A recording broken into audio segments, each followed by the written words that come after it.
Well, good afternoon, everyone, this fine, rainy but bright, sunny day. My name's Linda Jackson, if you don't know me over there in Ireland.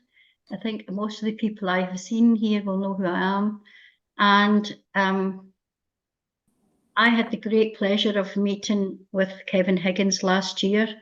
And when I had heard a year ago in January that he died, I was with my colleagues and friends, Donna Campbell and Leslie Benzie on Gran Canaria, and it was such a shock, although we know he had been ill. It was horrific, and the three of us hardly spoke much for a good couple of hours after. So it's a huge loss, because he's a young man in his 50s. I mean, so much more poetry was to come out of him. I mean, I have his books, A Boy with No Face. This here was his last one, Ecstatic. And he rips in that one. So you can look up his history. I don't want to take our time talking about it. He was born in London, but moved to Galway. His Over the Edge events that he ran along with his wife, Susan DuMars, are legendary. People I spoke to worked with him in Yale University, had the very same experience. And anyone, I was privileged to do a couple of workshops with him, online and otherwise. And just felt a very generous spirit in motion, and extraordinarily intelligent. You know, you felt you were in the room with a huge intelligence. And I claimed a little bit of him because we've got the same bone in our wrist. We had a laugh that we must have popped out of the same Irish. I do that with Charlie Gracie as well. That's only two people, Charlie Gracie and Kevin Higgins, convinced that we're from the same genetical line somewhere. And I feel graced if that's anything like a fact. But anyway, we have some wonderful writers here today, and I am not going to introduce them all individually. We'll just get people up. And the aim of this is most of us did an I Bequeath session with Kevin, and as I've said in the back, what would you leave of your worst memories, ailments, thoughts to those you think might deserve them? This collection is inspired by the satirical poetry workshops and support to writers of the brilliant poet and satirist Kevin Higgins. So that's the idea, was for people to send in I Bequeath poems. Some of them I couldn't even print, to be honest, because the wrath that was so heavy. So, so we've got a great collection there. And what we're asking people to do today at this session is to read their poem from I Bequeath, and also a poem they've chosen from Kevin's oeuvre. So I'm just going to start now. And our first reader today, just before I do that, I wanted to say this is the merit of the man. I was looking at this book again the other night, and there's a poem in here called In Memoriam. So this book's in memoriam of Kevin, and Kevin's in memoriam, this is what he's like, is to the worst public toilet in Galway. So he's got a memoriam poet to the worst. I won't read it, it's extraordinarily rude and funny. Get ecstatic and find it yourself. But anyway, our first guest is a fantastic poet. I was very fortunate to publish her with Seahorse last year. Her book was called What the Fuck is Normal Anyway? And she's a legend across Scotland now, not just in the Northeast where she was well known. Everybody knows her now. She's a brilliant poet, a great girl. Please welcome Jo Gilbert. Thank you, Linda, for that very generous introduction.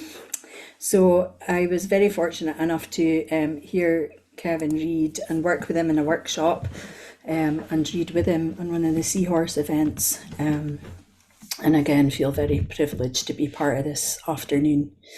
So I'm going to read one of Kevin's poems first, and then I'm going to read my own I Bequeath poem. This is called Winter Coupling.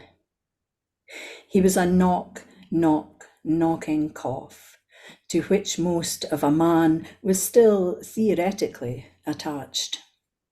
She was as anxious as a cat, with arthritis in its elbows, thrown among the pit bull pups next door. That solstice, it had been so long since they'd tried intercourse. They had to use a Ouija board and employ a strange lady from Moravia, dressed all in harlequin green, to guide their papery grey hands 0 to 9 across it and commune with the spirit of their springtime. And that just sums him up. Hilarious and beautiful and poetic and all these lovely words. So this is my poem called Legacy, and I made it about the Tories collectively because there is no collective of people that I hate more and still nursing a resentment with Maggie Thatcher. So, Legacy. I, Jo Gilbert, on being utterly dead and not merely conked out in or on a hedge / roundabout / floor, etc., leave the following in my wake. To all the Tories I've hated in this life and any past lives, every single one of you since the dawn of time, and anyone who ever voted Tory, and the ancestors of those who may vote Tory in the future, I curse you with a conscience.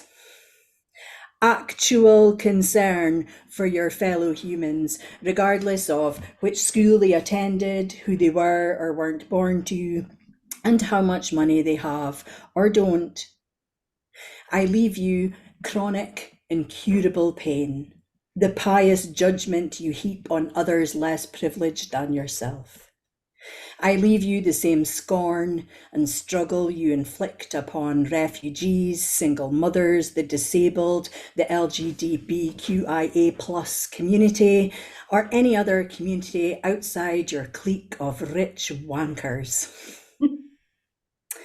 I leave you the problems of working class families who are existing miserably as a direct result of your policies, flogging contracts to your posh pals for pure profit, lining your own pockets. I gift your quality of life to them and bequeath you theirs.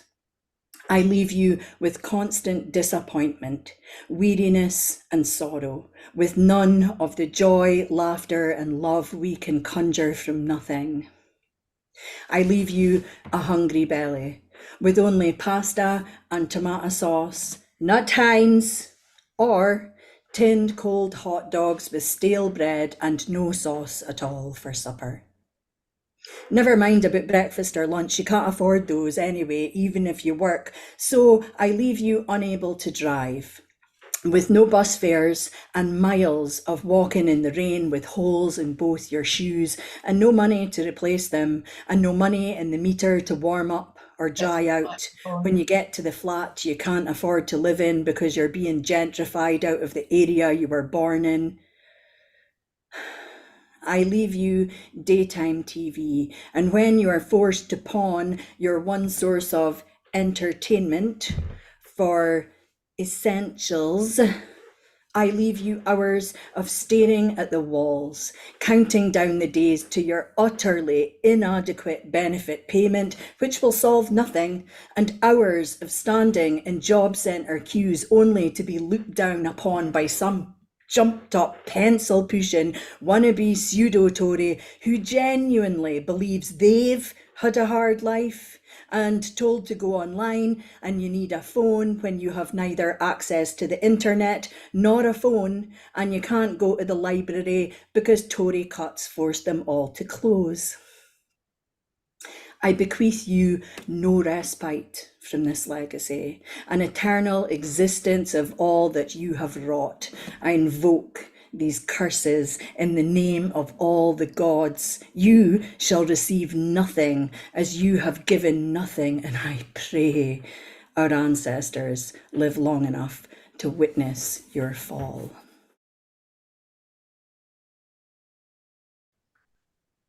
Good afternoon, everyone. I'm Jim Mackintosh, speaking to you from Perth in Scotland.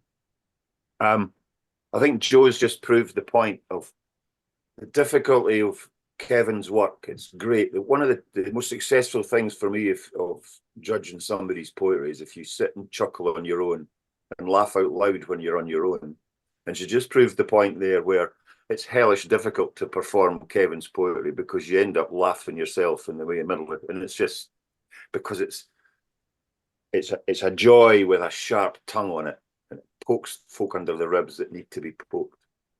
And I'm going to read Kevin's poem Apologies and try to follow it, which is almost impossible, but I'll have a go. Excuse me, I've got this it's going on. Apologies. To any white South Africans hurt by the anti-apartheid movement, to any tobacco plantation owner's sons barred by emancipation from dragging his father's private property for a spot of fish-eyed non-consensual in a barn that has seen it all, despite the lack of light in there. To General Custer, for any inconvenience caused by the tribes who sent him home by a road he did not know. To any Frenchmen or women, savages with Russian guns, robbed of their own personal slice of Algeria. To any Havana casino owners or pimps offended by the extent of Fidel Castro's facial hair. To the small part of Ian Paisley Jr. that dies every time someone calls Judea and Samaria or Londonderry by its proper name. To any cats hurt by mice who didn't lie down and just let themselves be eaten. Yeah, you got to follow that. And that is also from Ecstatic. It's an absolute joy. So I will give my humble little offering to this of what's left to give. I bequeath to the hellhounds of humanity the growing mountains of rubber dinghies imprinted with the faces of the lost. To the peddlers of division, a flock of white doves let loose every day into the face of your blinkered existence. To the damned of inequality, my mother's forgiving wisdom to see your reflection in her weary eyes. To the orchestrators of oppression, a perpetual sunrise of sadness for every refugee camp that you've caused. To the vultures of bad journalism, a card on the birthday of every soul you wronged, merely for sales. To the poets of the world, my pencils and limitless paper, if you challenge the injustices of tomorrow. To the bairns of the world, I bequeath you what's left of it, in the hope you'll forgive our ignorance. To Bruce, who robbed me in 1972 of the school sports champion, I bequeath you a single piece of Lego to stand on barefoot every day. And to the woman I love, I have nothing left to give. You have all of me. So please look after it.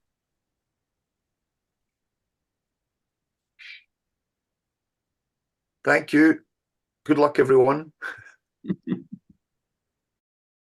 Okay, hello. So I'm Maureen and I live in Kirkcaldy. I'm originally from Aberdeen. I read a poem by Kevin Higgins first. This is called Safe to Say. I like this poem very much because it actually makes me feel uncomfortable. It's about human beings not always being as courageous as they could be. So safe to say, how ghastly the day before yesterday was, Now everyone associated with it is dead. In the future, I'll be against what's going on now. I'll be on the television, horrified, but not yet. As a civilized person, I'm absolutely in favor of the nice policeman now, 100% against the tear gas and dogs you forced him to use on you back then. And sometime the century after next, I'll be against giving the children of Bethlehem something from Lockheed Martin to occupy themselves with for Christmas. Like I was against rhino whipping the blacks into line in Port Elizabeth, Ladysmith, Peter Maritzburg, after it stopped happening, but for now, see no alternative. I should have said that I didn't know who Lockheed Martin was, so a friend told me, because he's been very involved in protests about what's going on in Gaza. And they are aircraft manufacturers and provide fighter jets for Israel. So I'm now going to read my own poem, which I really enjoyed writing. I really liked pouring a whole lot of venom out on the page here. And it's sort of aimed at committees that organise events and ignore the realities of ageing. So I bequeath to you. I bequeath to you poster girls, now paraded as the image of ageing, pain. Yes, you, the supple-limbed, youthful elderly who spring onto committees of organisations targeting older people. I give you arthritic weakness in knees and hips and streets of sore struggle. I give you appointment letters for x-rays of knee and pelvis. I give you a walking stick. Fight amongst yourselves. Pain is loyal. I bequeath that stabbing intimacy to you. Every day to walk with pain and risk assess curbs and concrete steps up to busy stations. And I give to you no joy anymore in walking or in waking. Enjoy the daily terror of a knee that cannot be relied upon to carry you. No more coastal walks for you double-jointed ones, but yet you shall have a limb so stiff it feels like heavy wood. You shall have, therefore, profound tiredness and a waddling walk, and a world that shrinks to manageable distances, to buses without high steps. You shall have my world of limitation and sameness. May you gain from the bitter basket of goodies I bequeath you, empathy. I'd not known a lot about Kevin's work, so I did some searching. I found that he had something published in the Morning Star, which was Blair's advice on hearing tell of his column in Sunday's Observer. This was back in 2015, and this is what I'm going to read.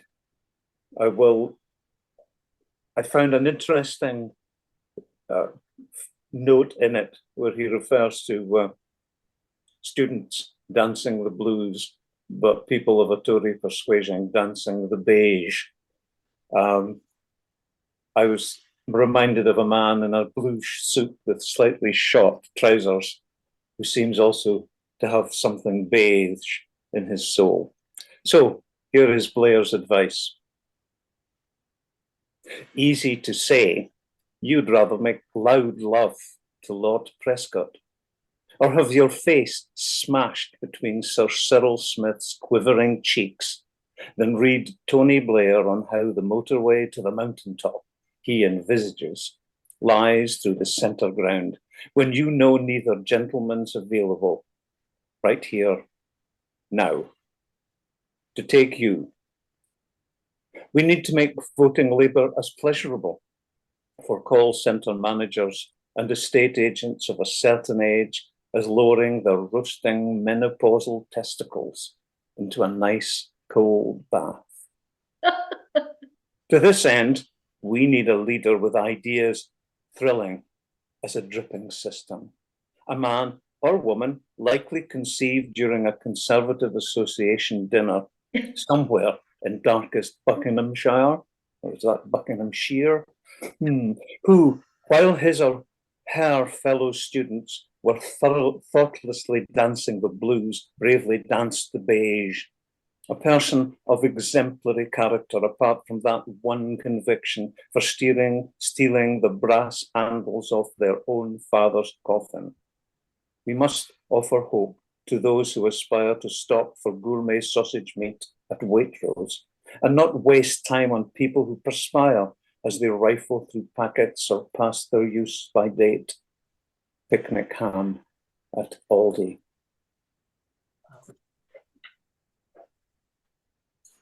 Must admit that Keir Starmer's a bit beige himself. It's probably why Kevin got kicked out of the Labour Party back then. I'm now going to read my bequeath poem. I give it the title Legatum, and I had wondered if I could find venom in my soul, because as my mother used to say, I'm not obliging. But I did find a little bit, I hope. So here goes, Legatum. I bequeath a legacy of moonbeams, otherwise the rafters of sky that trestled my childhood nights, to anyone with an open hand who might reach out and gather them, twisted and broken as they are. To the ill-advised advisors of my youth, I bequeath the stone they made of my destiny and hid from me, behind which I found later, at the back of my mind, my resounding dictionary of thought, my showreel of visions, full of words and deeds and breath. And I bequeath the residue of my estate, its discouraged rhetoric, my songs of tuneless music, like the arrhythmic pulse of blood in the fingertips, to the so-called mentors and managers with no concept of their own redundancy, who flinched in the sight of creativity and went on rearranging the deck chairs on sinking corporate ships. To the detractors of my middle years, I bequeath reticence, creaking cartilage, and an expanding girth widened by doubt. To all normal but not so innocent bystanders, caught out by the crosswinds of life as it stuns them and wears them down, I bequeath my last unwilling testament to decrepitude, where the spirit still struggles to hold up the flesh for one more fling. To the chest-hoisting disapprovers and the po-faced misery guts, I bequeath one last laugh, a sheepish grin, and a backward glance. But my soul, irrepressible and cantankerous, swollen with eagerness for the noose of gallows humour, for black verse and irreverent couplets tainted by profanity and inappropriate jest, this I bequeath to you.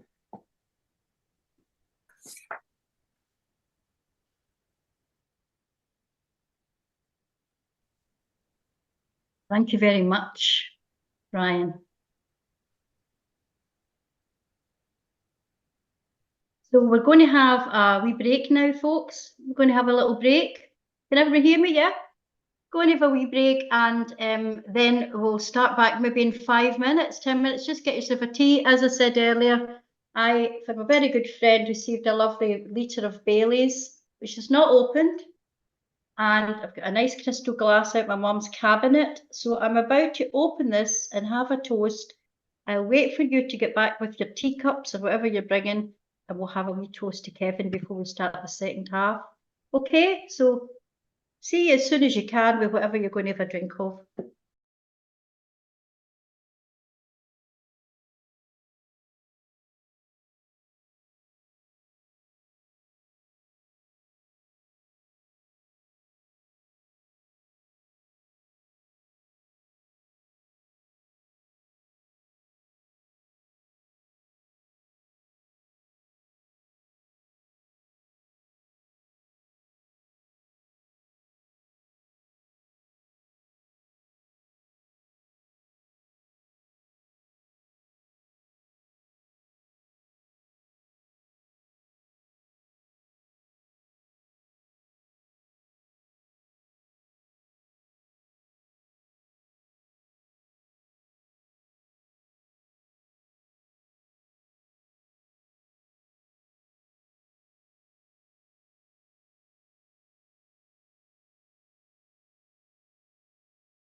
beautiful pictures there by, I'd sent some pictures to Mark and then he found some other ones. And it's just wonderful to see Kevin there in that. So, yeah, have you got your cup? You got your wee toast? So this is the wee book, and I know we're very fortunate to have Susan Miller DuMars, herself a wonderful poet and tutor. And I've just, this book's for her. I'll send a few across the sea to you, Susan. But just now I would like to propose a toast in memoriam to the great satirist, poet and generous-souled Kevin Higgins. Kevin.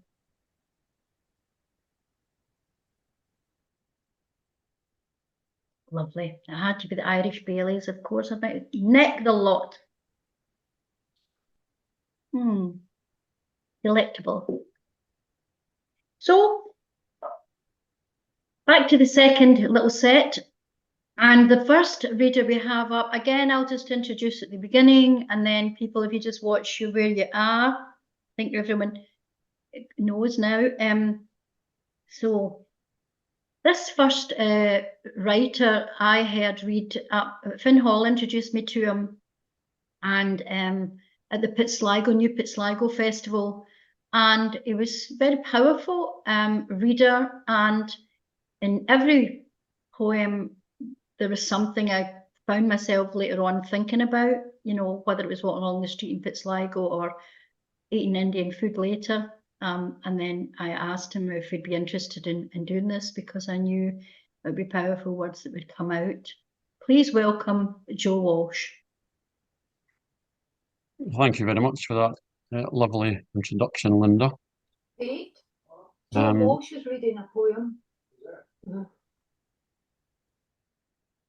I never had the privilege of meeting Kevin, but I've read a lot of his poems, and I chose this poem, which is called "The Man Who Spoke Slogan," because for the last year or so, my life has been sort of blighted a little bit by a man who speaks slogans. So I thought, how apt when I saw it online. So I will start reading that poem now. He was forever bursting through the doors of occupied bathrooms, bellowing, "The whole world is watching." When caught wearing his wife's tights, he turned on the megaphone and began shouting, "Get your rosaries of our hosaries." When Mayo suffered another catastrophic 1-point All-Ireland final loss, he rode through Castlebar on his Harley Davidson, singing as loud as he could, "The workers of no county." When he interrupted burglars about to make off with his credit cards, laptop, phone, and hugely expensive watch, he earnestly told them, "There are no illegal people," and they immediately went screaming down the driveway. When his second wife found him wedged between the au pair's breasts, he told her, "He who has the youth has the future." And when the students next door gratuitously chucked yet another sweet wrapper in his front garden, he ran around it bollock naked, roaring, "For the many, not the few, build the wall." And I thought that was a brilliant poem. The one that I wrote for this collection is called "Wigs, Boats and Pavement Camping." And I'm indebted to Kevin for actually helping me to write this poem, because without the invite from Linda, I wouldn't have written this. So, "Wigs, Boats and Pavement Camping."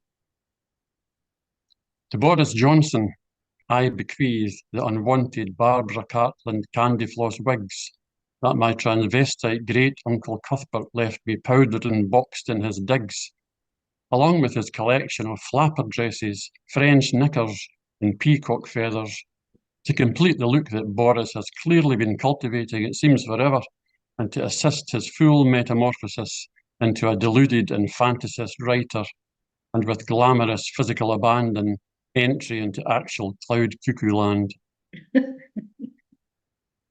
To the haunted pencil that is Jacob Rees-Mogg, I bequeath my recurring ulcers, the painful, habitual ulcers that appear at short notice with torturing murder on the tip of my tongue, just as I am required to engage in spiel or tuck into a spicy meal.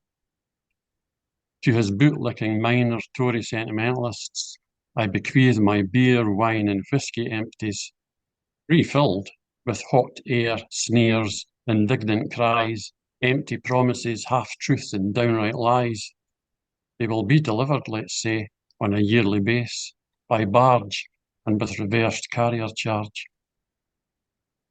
To Nigel Farage, I bequeath an under-the-counter £3,000 cruise ticket to travel from Les Français to good old Blighty on a fun-filled maritime adventure, on an overcrowded rubber dinghy with a quietly hissing slow puncture.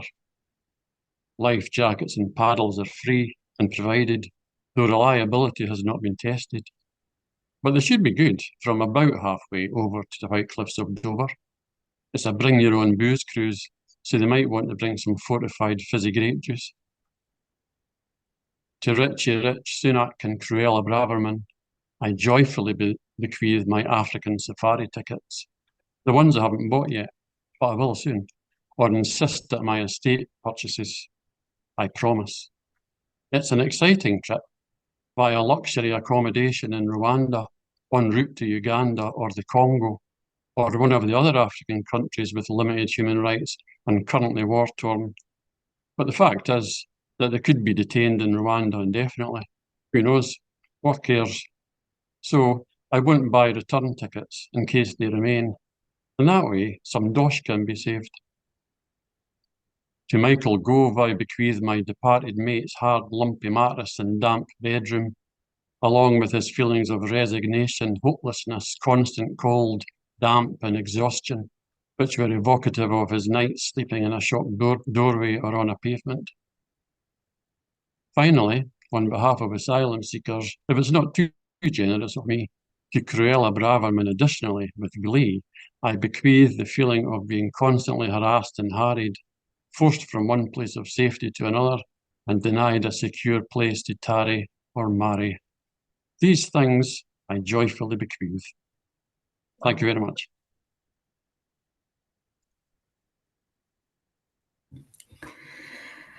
Hello, I'm Katie Campbell, and I live up in Inverness. I had the good fortune to get to know Kevin through the Lime Square Poets in Limerick.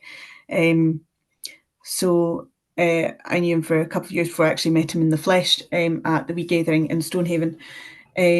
So the first poem I'm going to read is one of Kevin's called Diary of an Absurdist. This is not the usual route I'd take to the place I never go. I spend the holidays I don't have listening to the albums John Lennon would have made if he hadn't been shot. My head's full of ways back down mountains I never intend to climb. Anytime you want to talk, call me on the telephone. I just had disconnected. I was once made violently ill by cheesesteak. I plan to one day eat. I'm a big fan of the books Paulo Coelho didn't live to write. Come see me Christmas morning for some eggnog and sauerkraut. I'll definitely be out. And this one is my own version of from the I Bequeath prompt. The original one that I wrote, I would never be able to speak to my family again. So I literally have that saved under a bit in my drive called Never Publish. This one I wrote shortly after that amazing workshop, and I sent it to Kevin and he actually gave me notes on it. So this is means quite a lot. It's called Dequests. We the Gaels, being of oppressed state, damaged by constant trolling and bigoted hate-mongering, hereby demand the return of the following. Balmoristic cultural appropriation has propelled Tartan to gaudy levels of insanity. Football fans, wedding guests, and punk rockers must find another pattern to adorn. The ultimate goal being to reclaim the Royal Mile and stop the perpetuation of twee stereotypes.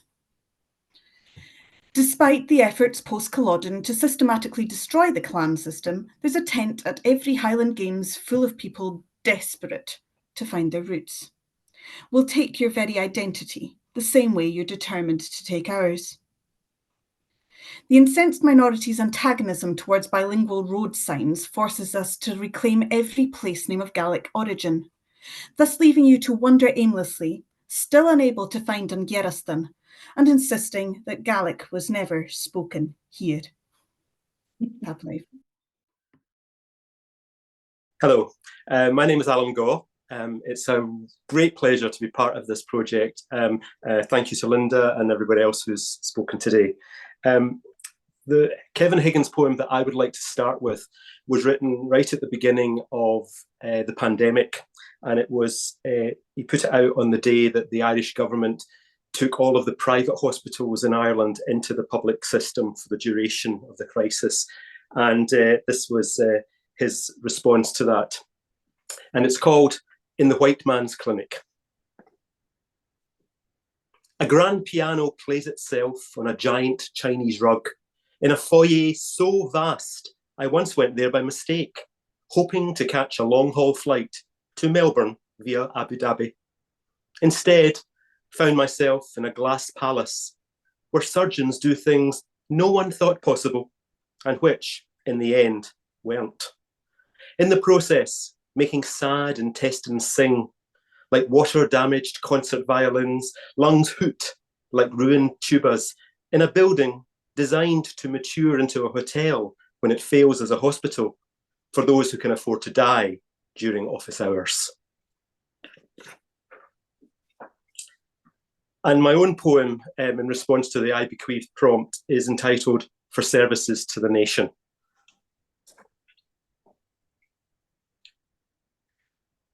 Eroded by lies and deliberate misinformation, like so many, I am weary, spent, dispirited.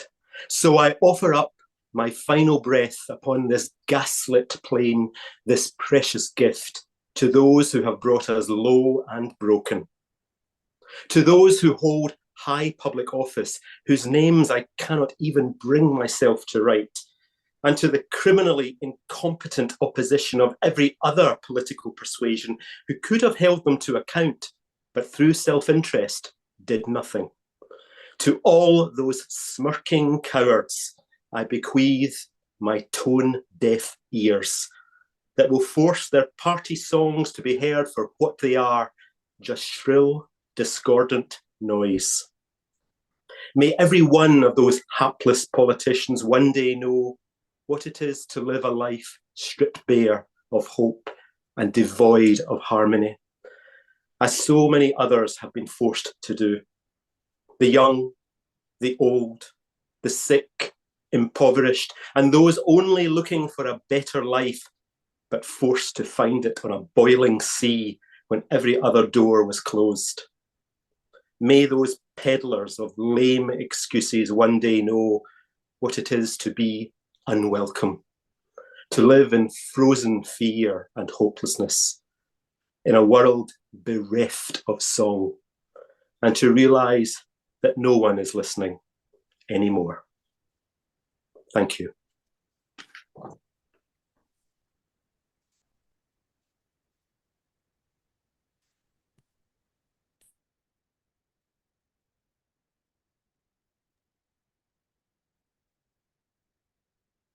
Hi, I never had the good luck to be taught by Kevin, but I did hear him read it together, and I loved his work. I'm going to read a poem of his that appeared on a webzine called Cassandra Voices. It's called Our Posh Liberal Friends. Whenever I show them the future, they refuse it, say, this future has bad hair, waves its arms around too much, is too Jewish, or not Jewish enough, too not a woman, or the wrong sort of woman. This future has a face that one day might raise the corporate tax rate by 0.5% and is a little too insistent that poor people be allowed to live, give or take, as long as the rest of us. That sort of thing scares the people we dine with. Nights we're not dining with you. I ask the barman for more finger food. Picture the ocean raging into the restaurant and them still sat there muttering at the chicken goujons. The people we talk to won't vote for such extreme solutions. No one wants to live in Cuba, one of them says, as she's washed out the door. I pray when all the futures they've turned their noses up at are safely in the mud, and the men in boots and leather come to escort us all to the processing centre in the back of the truck, that I be shot cleanly through the skull at the front gate, so I don't suffer their groans about the quality of the gruel, and how that last beating one of them got was clearly in breach of the Human Rights Act, and worthy of a curtly worded but still civil letter to the Observer. Brilliant. What a poem.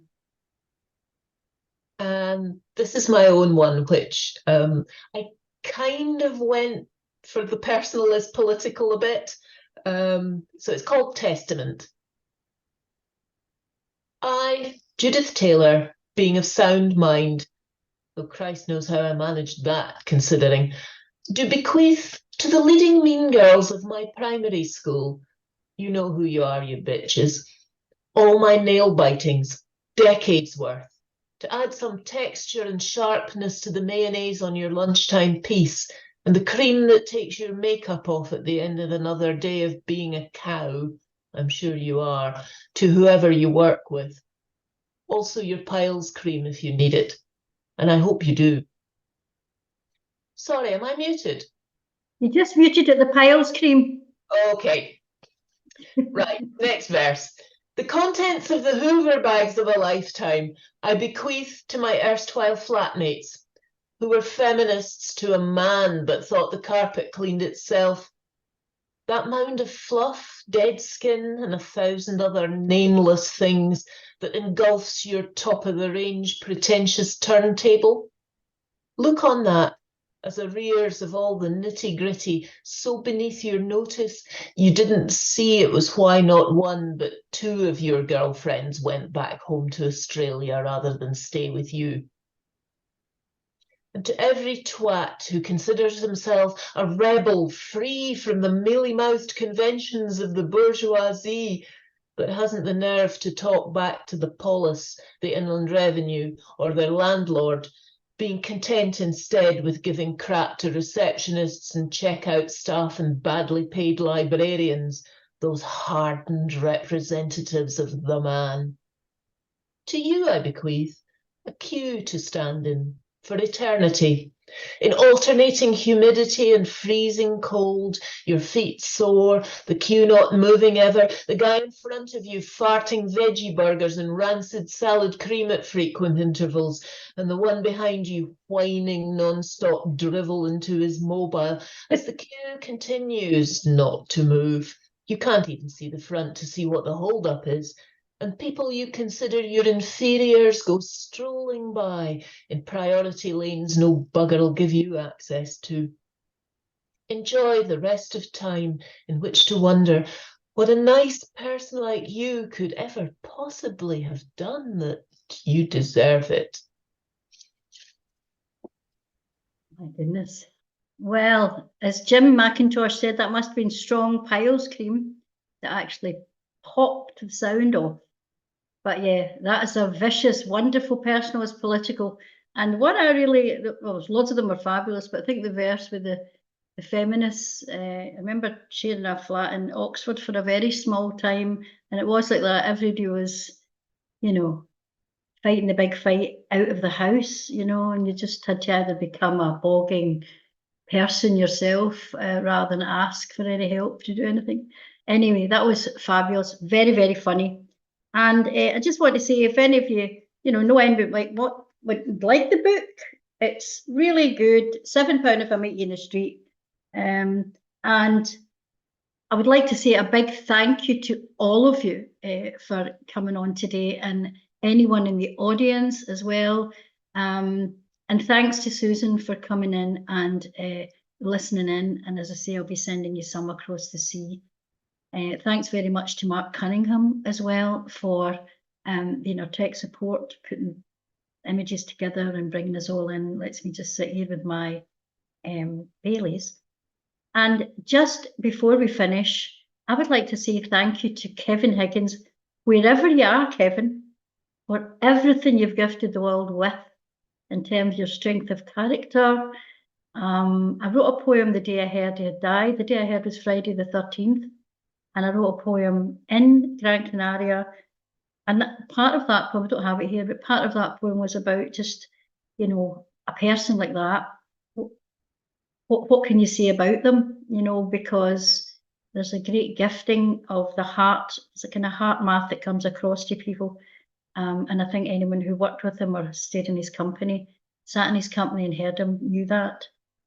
If you finish on a lighter note, I'd like to say again, thanks to everyone who's been involved. Go on Seahorse if you'd like to get somebody a wee present of the book, or ask to meet me somewhere if we can do that at some launch or whatever. But I would like to finish off with the poem I mentioned earlier. It's Heaven's In Memoriam to the Worst Public Toilet in Galway. And this poem, the addressee is the poet. The poem is addressing the toilet itself, which I think is, you know, it's always interesting in a poetry or any kind of writing you do, is to make the addressee. So instead of a first or a third person, it's a you. He's talking to the toilet. There's always something interesting. In Memoriam, the Worst Public Toilet in Galway by Kevin Higgins. Hidden like a pimple on the city's most intimate bit, we went down your steps to tiles that were never white and had seen things that no lavatory attendant should have to look at. You hung above the river as it went viciously about its business. Whatever the temperature, you were 10 degrees less. No one visited you except out of desperation, or via the sort of mistake American tourists make. You belong to gents in questionable coats, with even more questionable things hanging, hopefully beneath them, like ukuleles. Though you've now been boarded up since what's now the last century, it's said that each Halloween and Mackintosh parade in your far dark, their coats come alive to again disgrace your tiles. Thank you so much to Kevin Higgins for writing all of this that we have to enjoy for many, many years to come. So thanks very much, everyone, for coming along, and I hope you'll share the book around. It'll give friends a bit of a giggle for sure. Thank you again to everyone. See you soon. Bye. Thank you, Linda.